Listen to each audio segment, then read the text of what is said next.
అలా కాదు. నీకు ఎంతసేపు బీరువా తాళం ఇవ్వలేదని అనుకుంటున్నావు గానీ, బీరువా తాళం నీకు ఇచ్చినట్లయితే విందులు, వినోదాలు, సెంట్లు, ఈ డ్రెస్సులు వీటికి అన్నింటికి డబ్బులు పాడు చేస్తామని నీకు ఇవ్వట్లేదు. ఏమండి నా మీద నమ్మకం లేదా? ఇదిగో తాళం. ఏమండి నేను ఒకవేళ తీస్తే మీరు ఊరుకుంటారా? చెంబులు కట్టాను, గ్లాసులు కట్టాను, కంచాలు కట్టాను. అలా కాదు. అందుకే నేను అడిగిపోయాను. మరి నేను లెక్క చెప్పడానికి నీకు ఎప్పుడు అడిగితే నేను నీకు డబ్బులు ఇవ్వకుండా ఉన్నాను. అది ఈ వేళ నాకు డబ్బులు ఇవ్వలేదు, బీరువా తాళం ఎప్పుడైనా ఇచ్చారా అని అవునండి. అడుగుతున్నావు. ఇవ్వలేదు కాబట్టి ఇవ్వలేదని చెప్పాను. మీరు మంచిగా నేను ఎంతమందికి ఆంటీ చెప్తాను, ఆంటీకి అందరికీ చెప్తానండి బయట. అంటే అలా అందరికీ చెప్తున్నావు నా జీవితం కోసం. తప్పే ఉండదండి. అంటే ఇంటి మొగుడు పెత్తనం చేస్తున్నాడు, పెళ్ళానికి పెత్తనం అవ్వట్లేదని మా ఆయన అలా చాలా మాట్లాడకూడదు. నీకు ఇప్పటి నుంచి నేనేది అన్నాను? నేను చెప్పిన ఏదైతే నీకు అర్థం నమ్మకం లేదు. ఉండదండి బాబు. ఎప్పుడు గోల గోల గోల మధుకు మళ్ళీ స్టార్ట్ చేశారు. మరి నాకు గోల్ ఎందుకు స్టార్ట్ ఇలా వస్తుంది? చేసేటప్పుడు డబ్బులు ఇవ్వలేదంటావు. మీరు తాళం వేసే డబ్బులు ఎందుకు ఇవ్వలేదు కాబట్టి ఇవ్వలేదు. బయట మీతో అందరూ మంచిగా అని మా ఆయన చెబుతున్నాను కదా. అలా కాదుగా, నీకు ఇప్పుడు అడిగితే 100 అడిగితే 100 లేదా, 500 అడిగితే 100 ఇవరా లేదా? ఇవరా మరి ఇవ్వలేదంటే బీరువా తాళం అవసరం ఇవ్వలేదంటే అయితే ఇవరా చెప్పండి. అలా కాదు. బీరువా తాళం సరే, ఈ గొడవ అయితే మనకి ఎప్పుడు ఏ గొడవ గొడవ ఏంటో నా కర్మ కార్యమే చేసుకున్నాను. ఛీ, ఛీ. అలా కాదు. కానీ మన వాళ్ళు వస్తున్నారు, మనం దీన్ని అలా మాట్లాడండి. మనం బయట దెబ్బలాడుకున్నట్టుగా కాదు. కానీ ఇంట్లో దెబ్బలాడుకున్నట్టు బయట ఎందుకు దెబ్బలాడుకుంటామండి? అలా కాదు. ఇంటికి వాళ్ళు వస్తున్నారు, ఓకే. మళ్ళీ వాళ్ళు అమెరికా నుంచి రావాలంటే రారు. వాళ్ళని ఇప్పటికీ నేను ఎలా మచ్చి చేయాలో, ఎలా చికెన్లు బిర్యానీలు వండి పెట్టాలో దాంట్లో మనం జాగ్రత్తగా వాళ్ళతో మాట్లాడి అందుకే నేను చెప్తున్నాను. వాళ్ళని ముందు ఎలా కూల్ చేయాలో నాకు తెలుసు. మంచి మంచి పొట్టి పొట్టి డ్రెస్సులు కూడా వేసుకుంటే నా వంకే చెప్తారు, 10,000 కింద దిగిపోతారు. అంటే అలా కాదు. మరి ఇది ఎన్ని లక్షలు చెప్తారన్నది మనకు తెలియదు. కానీ ఇది పక్కింటి వాళ్ళకి తెలియకుండా, ఓకే. ఎవరికి తెలియకుండా మనం దీన్ని మనం నేను ప్రయత్నం ఎవరికి చేస్తాం. చెప్పనండి. మీ గురించే మాట్లాడతాను. కర్మ విషయాలు ఎవరికి నేను చెప్పను. అంటే ఈ ఇల్లు మొత్తం మీద ఏదైనా మనం వాళ్ళని ఏదో రకంగా వాళ్ళు ఉన్న 10 రోజుల్లోనూ వాళ్ళ మధ్య పెట్టి అవి ఇవి జాగ్రత్తగా వాళ్ళకి తిండి సౌకర్యాలు జాగ్రత్తగా చూసి అసలు ఏమి బుర్ర ముదురు బుర్ర కదండి.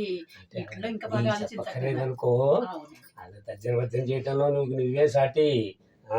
మరి నేను పైకి చాలా తెలియదు కానీ అమాయకురాలండి బాబు. అందుకే ఇంత ముదురు నాకు నాయకురాలు పాడేసి. ఏం కాదు. కానీ ఓకే. జాగ్రత్తగా మాత్రం వాళ్ళు డీల్ చేసి ఓకే. ఏదో రకంగా నేను మనం ఇల్లు చేస్తాను కదా, మీకు ఎందుకు నేను చేస్తాను కదా. అయితే వీటి విషయం అయితే నేనేం మాట్లాడను. జాగ్రత్తగా నువ్వే కైవసం చేయాలి. ఓకేనా? ఈ విషయంలో మాత్రం నన్ను సంప్రదిస్తారు కానీ బీరువా తాళాలు మాత్రం నాకు ఇవ్వరు. ఇదిగోరా, నిన్ను కాదని ఎవరికి రా ఈ సంపాదన చెప్పు. వేరే గుడ్ అండి, వేరే గుడ్ డేస్ బాబు. నాకు తాళాలు ఇచ్చేసారండి బాబు. ఆంటీ ఆంటీ ఆంటీలతో అందరితో చెప్పేస్తానండి బయటికి వెళ్ళి. ఓకే.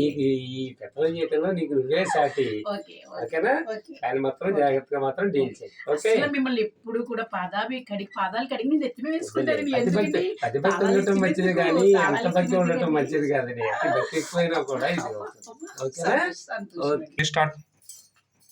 ఏమండి, టీ పెట్టిస్తాను, కూర్చోండి కూర్చోండి. పెట్టిస్తాను కూర్చోండి. ముసలోడు టీ తాళాలు ఇచ్చేసాడు. తాళాలు ఇచ్చేసాడు ముసలోడు ఇవాళ. ఇంకా నాకు కట్లే కట్లు టీ పెట్టిస్తాను. వస్తున్నానండి.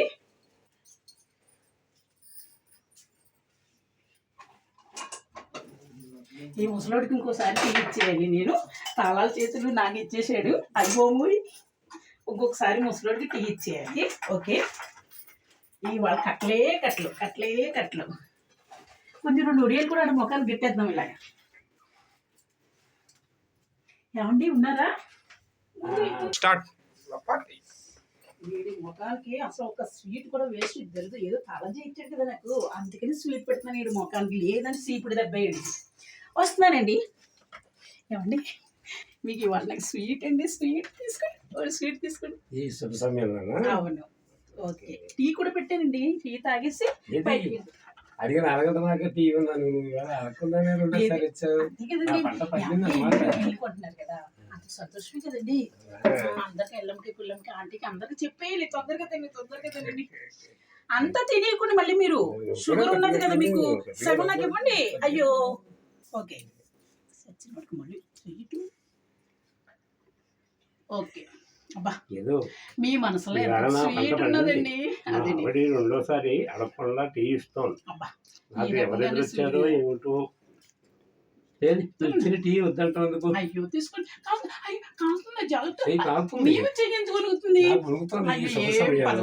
ఏం పర్లేదు. ఇవాళ మనకు ఫస్ట్ నైట్ అండి. ఎందుకు అని అడగండి. మీరు ఇల్లు కొంటున్నారు కదా, అందుకు.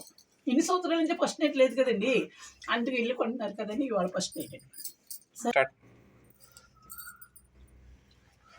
నెమ్మదిగా అయ్యో ఏదో ఈవేళ నీ ఆనందానికి ఎలా లేవు కదా. ఎందుకంటే ఇల్లు కొంటున్నారు కదండి. అలా కాదు, ఇల్లు ఈవేళ కొంటున్నారు ఏదో కదా. నీ మనసులో మాట ఇన్నాళ్ళకి ఆనందంగా చెప్పావు కాబట్టి అందుకే ఫస్ట్ నైట్. అయితే నేను బయటికి వెళ్ళొస్తాను. Okay okay okay. మరి ఏం తెస్తారు వచ్చి చూడు. నీకు ఏది కావాలో చెప్తే అదే తెస్తాను. మళ్ళీ ఓకే, తప్పకుండా. వెళ్ళండి ఓకేనా? వెళ్ళండి ఓకే. వెళ్ళండి. ఈ ముసలి సచ్చినోడికి మల్లె పువ్వులంట. చా, ఇల్లు కొన్నాక నీకు గ్లాసులో మాత్రం వేసేస్తాను, దరిద్రం వదిలిపోతుంది. శుభ్రంగా ఇప్పుడు వేసుకోరోని చేసుకుంటాను. అప్పుడు అబ్బా అబ్బా వెచ్చగా ఉంటాను. ఈ దరిద్రుడితో ఫస్ట్ నైట్ చేసిన సంవత్సరం అయిందండి. అబ్బో ఫస్ట్ నైట్ అంటే మల్లెపూలు తెచ్చేస్తాడండి. అబ్బా అబ్బా అబ్బా. ఓకే.